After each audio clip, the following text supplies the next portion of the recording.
We're live. Yeah. Well, my screen isn't. No. Hello, everybody. Thank you for joining us. My producer's getting sacked in the morning. I don't know what he's laughing at. Actually, Monday morning. Give him a day off. But thanks for joining us. Hopefully you was with us on the watch along on Stretford Paddock. If not, I'm sure you will be for the next one because you're all right. This is Alex. Oh, yeah. What are you laughing at? He's absolutely stitched us right up there, properly, hasn't he? There was no intro or anything. Nice one. Cheers. Appreciate that. United have beaten Burnley 2-0. Couple of things. Before we start. Go on. Clean sheet. It's good, that. I wasn't expecting that. Were you expecting that? No. And what I think is... can we have a proper title on this, please, Cameron? It just says Burnley versus Man United. Thank you. A couple of things. Solskjaer needs a little bit of respect for the game management that he's shown in this. Yeah, he did very well there. Because I was very impressed with the maturity that this very young side showed. All the way through, yeah. All the way through, yeah. We was dominant without being rushed. Yep. In the first half, we got our goal. And then I think it was probably orders because you didn't see much of Young or Williams in the opposition half in the second half. So it looked like we was definitely trying to counter and anticipate on what Burnley was going to throw at us, which they did. Yep. If I have a look at in the second half, Burnley, I think they had 2 shots and none on target in the first half, something crazy like that. Yeah, they've had 8 and 1 in total. So they've done. So they did come for us a little bit. Yeah. So I thought what was really impressive was how we managed that, mitigated about those significant risks, especially from set pieces that we're weak at. There was a couple of There was a couple where the ball's come in and we've not quite dealt with it, but you're going to get that against a team like Burnley. They're going to get chances off them. That's what they do. And did all right. Yeah. De Gea did a lot better. I think it was better. He came out for ones he needed to come out for, left the ones that he didn't need to. Yeah, I thought Maguire had a good game as well. I think just winning a lot of headers. I think someone low key, Nemanja Matic. I think the best thing was we weren't talking about him or Fred in the game. We weren't going, it's another misplaced pass. It was just they did the right things. They stayed in the right positions, played clever passes. They weren't overly side to side, but they weren't trying stupid risky balls either. I thought it was. I thought that was really good game management all the way through. None of us was happy with the starting 11 going into it. We're like, Jesus Christ. This is why I'm going to go a bit overboard here with the win at Burnley, what it represents. Yeah. We shouldn't have won this game going off our form this season. We shouldn't have kept a clean sheet. No. All of those things got changed, and the way we managed it and where we went and doubled our lead there towards the end. I don't know what fuck Marcus was doing. That might be the worst goal he's ever scored. He's like need it in from the floor, but anyway. 12 goals before the end of the year. Come on, man. That deserves some fucking respect really as well. And we're just watching a replay here. And I've been critical of Dan James earlier in the season. I've obviously been he did things more praiseful. Yeah. I might have just made a word praiseful. Up there. We'll take praiseful. We'll have that. Of him. But that ball tonight was perfect. Yeah. Rashford's touch was a bit off. But first touch, his second touch wasn't much better, but... I mean, the third touch was a bit off, and then the shot was shocking, but it went in, so he gives a fuck. Yeah. But that pass from Dan James was fucking... The weight on it was... You couldn't have done a better pass. And as well, he's been booted around that place today. Yes, and that. To then do that in the 94th minute is quality. Absolutely mint. Yes, of course we're going to talk about how fucking good Brandon was. He was quality. There's a couple of points on the Brandon thing. A lot of people complained after I spoke about Luke Shaw at Newcastle.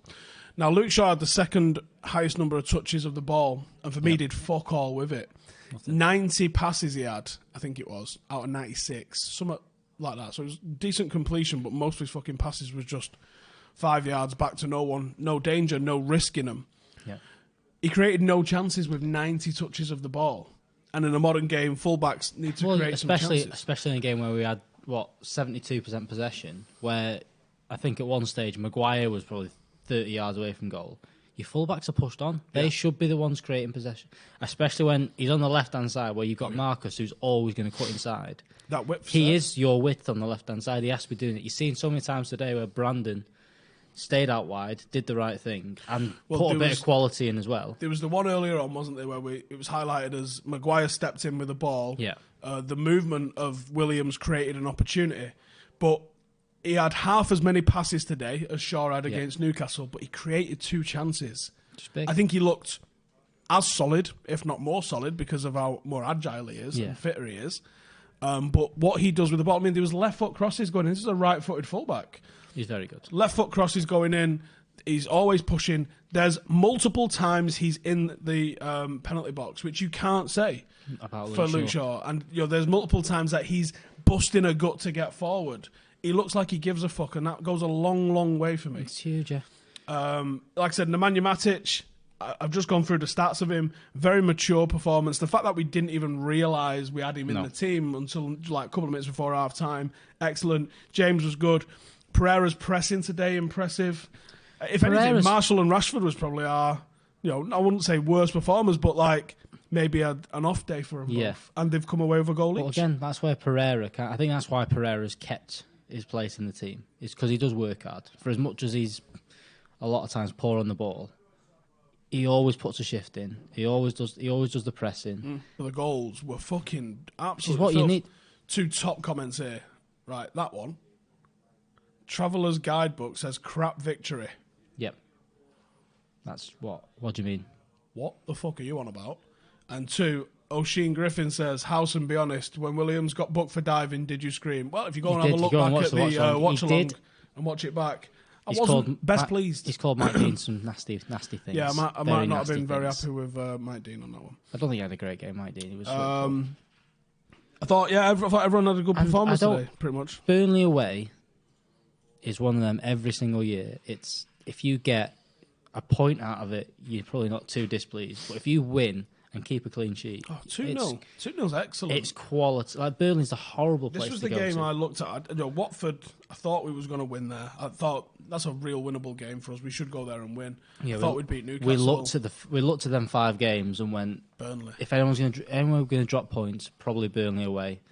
Considering how we've played, how we hate to play against teams that sit back. This is going to be tough one for us. We hate to play against teams that can put a cross in and win headers. Burnley's not going to be great, but. They didn't really they had a lot more pressing. They had in the second half, but they didn't look anything special today. Nick Doggett says, when do the Maldini and Marcelo comparisons begin? Fucking better than Marcelo, mate. Fuck are you talking about? What the fuck are you talking about? Marcelo's a bit like Trent. Like he's not a defender. No. He's a winger that fucking just thinks he plays left back. Like it's the same with Trent. Trent's not a fullback because he can't tackle for shit. No, he's a fucking brilliant footballer, but he's used as a wide. I don't think it's not a full. Probably 10 years ago, I don't think Trent or Marcelo play as fullbacks. They play as probably wingers. Yeah, they are wingers or mid. They play in a 4-4-2. They play as a right midfielder. Riley, let's go to the legends in Patreon and see what you guys are saying. Right, mods, can we fucking clean up these names? Because I am not fucking reading that name out. Is Fred actually turning into a good footballer?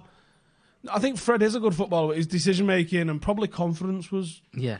I compared him as well the other week to Herrera. I think at first, we used him in the position. We expected different things from him. He's not a number 10, and he's not a number 6 that's going to sit there and dictate play. He's someone that's going to work hard. He's someone that's got a bit of quality at times, but that isn't... He's an out-and-out midfielder that needs players around him that do well. And I think Herrera was very similar to that. When he first came in, we were expecting him to be this number 6 that you kind of sat there and spray balls around and then defend. Herrera also played 10. Yeah, exactly. They were expecting him then to be a 10, which he never was. He was never going to be that creative, you know. Right, let's see what you guys are saying. Right, let's do a vote now. There's nearly 2,000 watching, so let's see. There's 200 likes on it so far, but I want to see. Give me an upvote if we're getting in the top 4. We are 1 point off it now with Chelsea in free fall.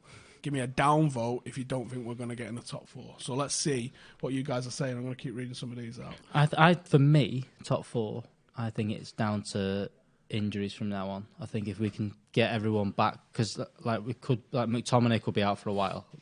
If he comes out and says he's got 6 months out, which it could be with what people are saying with injuries. I hope it's not 6 months. That's huge. And then the next thing is... They've got to go in the market. Who we get in the transfer window. If we don't sign the transfer window, I don't think this squad is going to be consistent enough to get in there. I just want to have a quick look at aerial. Oh, there's only one. Oh, 3 out of 4 aerial duels. Let's have a look where they were. Yeah, I actually think one of the questions that we've got here from Sean is, how well do you think we dealt with Wood and Barnes? And I actually think that Matic's involvement was probably a factor, if not the total factor. We said that, and you know, he's probably played because McTominay was injured, but he probably might have been on Solskjaer's mind because he does do well heading the ball. There's a question there for you for that. Is Matic playing well for his potential move to Spurs? I wonder if there is some shop windowing going on for players here. There could be. Rowan says, and there's a few questions. I'm going to amalgamate these a little bit on what does Brandon have to do? How good was Brandon? Thoughts on the yellow card? I thought it was a fucking joke that he booked him for that. I've seen fouls given for that. He's had to move out of the way of it. Yeah, it's not a dive. He's going to fucking muller him if he doesn't. You can half say maybe they don't give him a free kick because he has moved out of the way of it, but you can't book him for that. No, it's bollocks. What else does he have to do to secure the left back first team spot? For me, nothing. No, I think he's the best one I think it could be. I think it's more of a fitness thing. I reckon it's just the fact that he is 18, 19, and it's a position that it's hard work. It's, you know, out of all positions on the pitch, full-backs in the modern game is you're probably up and down more than anyone else. And you know, at 18, it's not in the Premier League. It's not just a case of your running fitness. It's just being combative and things like that. It can take a lot out of someone that's 18 to get booted for 90 minutes. Like that's one thing. His resilience is mint. Yeah, but you don't know how he's You don't know how he's recovering from these games and stuff, and whether it is taking an extra day. And that's probably why he was rested for 2 days, knowing that Burnley away, you're going to start there. Why are we so poor from corners and balls from the wing into the box? Yeah, fix this and get a few more points. Fix silly mistakes and we get a few more points. Yeah. First clean sheet since September the 1st. That's when it was. We were wondering, weren't we? Yeah. Is top 4 on? So go on that. What do you think? Top 4? Potential. I think it's either. I think if this squad stays fit, all of them, I think we can get it. If not, we need to sign. We need to sign anyway. We do. With Spurs dropping points like they did today, and Norwich was fucking robbed. I think Chelsea's your team. I think you Wolves. I think they're going to drop below Spurs. I think Spurs are what's going to push us. I don't know. Spurs look dodgy against Brighton. Look dodgy again today. And I think they could. I think Mourinho might use this as a bit of someone coming out. He's going to bring in some in and shift out a few. I think so. You don't know what's going to happen with that. No, but I don't think he takes that without Levy making some promises. I think he knows that there's 4. There might be 3 or 4 players that go out in January. There might be 3 or 4 that come in. It's whether how quickly he can bed them in. Rashford and Marshall both score 2 games back to back. Do you think this could be the start of a run? Hard to say with us, and this leads into the next question. Results shouldn't be overlooked. Great result against Burnley. Thought Lindelof looked shaky throughout the game. Never been convinced of his defensive ability. Have we turned a corner, and should we expect more inconsistency? I think there's going to be inconsistency. There's going to be results where you go, fuck's sake, what are we doing there? Watford. But if there's less of them and more of what we've just seen, it'll look better. Look, if we get in the top 4, I think I'd be happy with that. You know, after the start of this season. God, yeah, I think if you come 4th. Like, would that feel like progress? Absolutely, with the 11 that we're putting out, yeah. Definitely, yeah. I think you have to see progress in terms of who we're signing as well, which we did. Yes. We did in the summer, but we have to see that in terms of in January as well. We have to see that, and if we don't get the players, it needs to be that it's because we want the right players and not just anyone. That's the other thing. And it's not just spending money for spending money's sake. Any more room on the Brandon bandwagon? Loads of room. Get on board. Yeah. I'm going to call it the Brandwagon. With that defence playing, you like that, didn't you? That's another T-shirt. Joe just looked up and just gone, oh yeah. T-shirt ideas. TikTok just suggested I follow the City account before to me. It's a lot about... TikTok's anyway, dominating defensive performance with that defence playing with that consistency in a few midfield additions. Does that show what all his philosophy is? I think we know what his philosophy is. Yeah. I just don't think we're good enough to consistently do it. No. How shit is VAR? Telling me. Although we need reinforcements in midfield, was that a sign that we can do it against lesser teams? And I think Andreas has watched your videos since he had the mentality of a cat. He's massively improved. I don't say massively, because his decision-making was shit against Newcastle. Yeah, it wasn't great, but I think Andreas has a lot of good quality. I think Andreas is playing because he's the closest we've got to what Ollie actually wants in a number 10. He wants someone that works hard with a bit of quality. Yeah, I don't know who that is in world football. No. That's the absolute example of that. No, but that's as close as he's going to get. What are you laughing at? You all right? Joe's just sitting in the corner laughing to himself here. Like, full on. Are you well, son? You shouted, we're going to win the league. I didn't got a bit excited. Oh, yeah, I shouted we're going to win the league on the watch along. Yeah. I didn't mean this year. No. Eventually, we're going to win the league. Eventually, in brackets. How many goals will Rashford get this season? I don't know, 62. I think he gets into. I think he gets 20. 20s, in the 20s, yeah. No, overall, 23. Definitely 20s. Overall, Oh, 23 would be spooky, wouldn't it? Because that was when Ronaldo stepped up. He got 23. That's it. Williams outstanding again. And did very well with a physical threat at Burnley after playing 90 minutes. Would I start him against Arsenal? I would. Ollie, don't know. I don't know whether I think actually Brandon's way better than Shaw for that game because he will wind them up to fuck and rattle them. I don't think Rashford could realistically beat Rooney's goal scoring record. Right, I've just done a video which we're putting out on Paddock probably New Year's Eve or New Year's Day, which is it's took fucking 2 full days of research to do, but it's good, isn't it? Yep. The sheer fucking magnitude of goals you need to score to get to where Wayne Rooney, Bobby Charlton, and Dennis Law are, it's phenomenal. He's only 22 now, away from getting on to being number 25 as our all-time leading scorers, which is nuts for a 22-year-old. I think he can get into the top 10, which I think you need 100 for. Outside of that, you've got to have a good career and you've got to manage to stay at the club and you've got to be scoring 20 consistently and then have a couple of majestic 30-goal seasons. He needs some daft seasons and he needs. It's about staying fit as well. You know, he can't. If he has a season off, he's going to struggle. Do I think that was window shopping Matic? Or yes, probably. If Ollie's plan of getting a group of players together for next season plus the right signings in the summer can be realistic but from United next year, who the fuck knows? If things they have to be looking at competing top 3. Top 3 at least. They need to at least. Again, it might be too soon. Still, it might be too soon. We're gonna want them to be challenging for the title, and it all depends on what everyone else does. Like City, you don't know what they're doing right now. City could implode. Liverpool could get picked apart. City could implode, or they could also go out and spend $1 billion in the summer because they've not spent that much in the last. If Real Madrid, because they're the ones that everyone loves to fucking say this for, but let's be honest, Paris could do the same as well, and actually so could Juve. And Barcelona. If 2 of them 4 clubs go, I'm having Mane, and another one of them goes, I'm having Van Dijk, we know Liverpool will sell. I'll tell you the other thing they could do. It could be even City. City could go up to them and go, well, there's 200 million for Van Dijk. Oof. You don't City are in that kind of mode at the minute where they're in free fall. You don't know what they do, and they kind of go, we need the best centre half. And if Liverpool trust in their recruiting process, which I'll be honest has been pretty good the last few years. Yeah. You don't know. They might go, yeah, fuck it, do it. But it's like you don't know what they're going to do.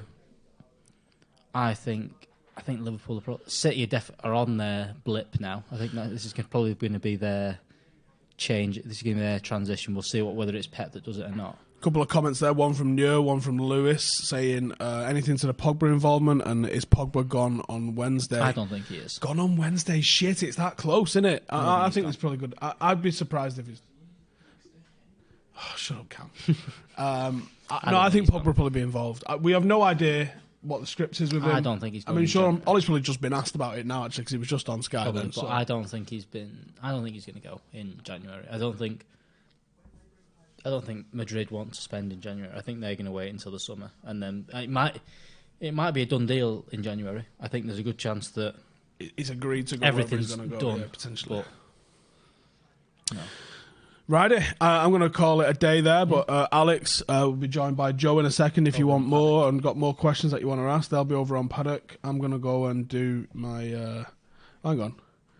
Steve, a mate of mine who had Rashford to score anytime, United to win and Brandon to get a yellow card, won 95.5 because Brandon dived. From my tip of Brandon for a yellow. I just say get a yellow. That's because he's going to fucking boot somebody. Yeah, I didn't. For the dive was a bit of a piss take. Yeah. But thank you guys for joining. Make sure to subscribe if you're not, and then head over to Full-Time Devils. Well, at home at Full-Time Devils anyway because they get sound. But head over to Stretford Paddock in about 5 minutes.